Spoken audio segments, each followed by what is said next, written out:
قلبتوها بطاطا، قلبتوها بطاطا، قلبتوها بطاطا، قلبتوها بطاطا. قلبتوها بطاطا مع قبلاوي.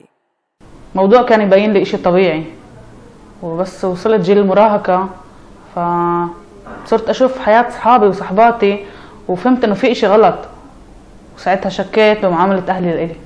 انتوا جيل التفتح والعولمة، كل شي بتعملوا له قضية. قضية شو يا زلمة؟ بقولك كانوا يضربوني كل يوم اكل قتلي. ايه طب شو فيها؟ ما كلنا اكلنا قتل واحنا صغار. ما كانش كف او ضرب على الايد، بقولك كان عمري 5 سنين لما بلشت اكل قتل يعني قتل. طيب اكلنا قتلي 2 10 اياكي صرتي صبية والضرب علمك. قصدك الضرب علم علي وصرت صبية، بس مين قالك وانا صبية كمان ما كانوش يضربوني؟ هسه كل همك هالأكم من كف، خلصنا حكي فاضي. حبيبي يا روح قلبي، انا مرقت كل طفولتي ومراهقتي وانا اصرخ بدون صوت.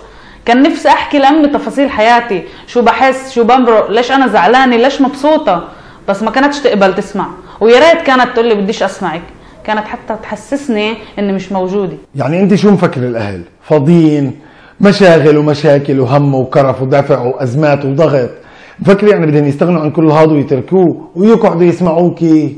مصطفى ركز، امي بالذات كانت بس تحس انه انا موجوده وقت ما اعمل اشي غلط عشان تضربني، وما كانتش تسال حالها شو انا بحس.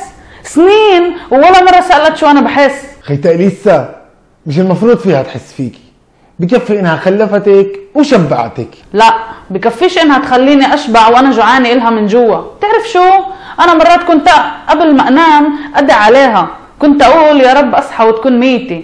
عارف شو يعني بنت تدعي امها؟ تدعي على امك؟ يلعن هيك زمن. دعيت عليها. فكرني مبسوطه؟ فكر حلو لما تكون بدك عطة من امك وتلاقيها قادره تعطيك وبدهاش. مفكر حلو لما تحس انك موجود بس عشان تتعاقب ولا تتقاصص ولا تاكل قتل.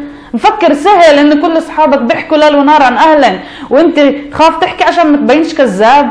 اي فكينا، انتو جيل مدلل. ليش انا شو طلبت؟ بعدين هاي دلال اللي عم تحكي عنه.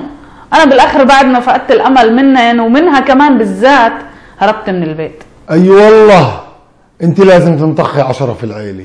هي عائله اللي عم تحكي عنها، وكيريت في عائله وكنت بقبل انطخ على شرفها. خلص حكي فاضي.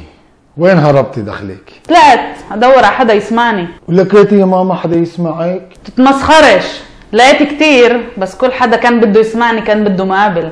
من وين جبت المصاري؟ ما قصديش مصاري، قصدي اشياء تانية اغلب مليون مرة من المصاري. ايوان ضاعت البنت. هن ضيعوني، هن ما سمعونيش. لو سمعوني لو احتووني كان اليوم وضعي غير. يعني اسا كل فشل بحياتك صرتي زي تتيع على اهلك؟ مو احنا كيف العرب. ومين قال لك اني فاشله؟ هن فشلوا يربوني، انا بعدني ما فشلتش. طيب يا ناجحة، شو رايك هيك تعطينا شي نصيحة من خبرتك العظيمة؟ قلت لك تتمسخرش. المشكلة انه كلهم بفكروا كمان زيك، بفكروا يربوا بالشحواتة وبالقشاط وبيحكوا ويسبوا ويلعنوا بدون ما يتذكروا انه في عنا دينين تنتين وبيقدروا يسمعوا. والمشكلة انه كلهم بفكروا زيك، انه الطفل اذا انضرب بتربى، وانا جيت عشان احكي لانه خلص نتخبى. ولمعلوماتك يا فتح انا مش لحالي هيك، في مليون صبية وشاب عم بتعنفوا بمجتمعنا وانا مش لحالي. وانت وكل اللي زيك لازم تعرفوا اذا انتوا مش قد الاولاد تخلفوهنش خلص حل عني. قلبتوها بطاطا، قلبتوها بطاطا، قلبتوها بطاطا، قلبتوها بطاطا. قلبتوها بطاطا مع قبلاوي.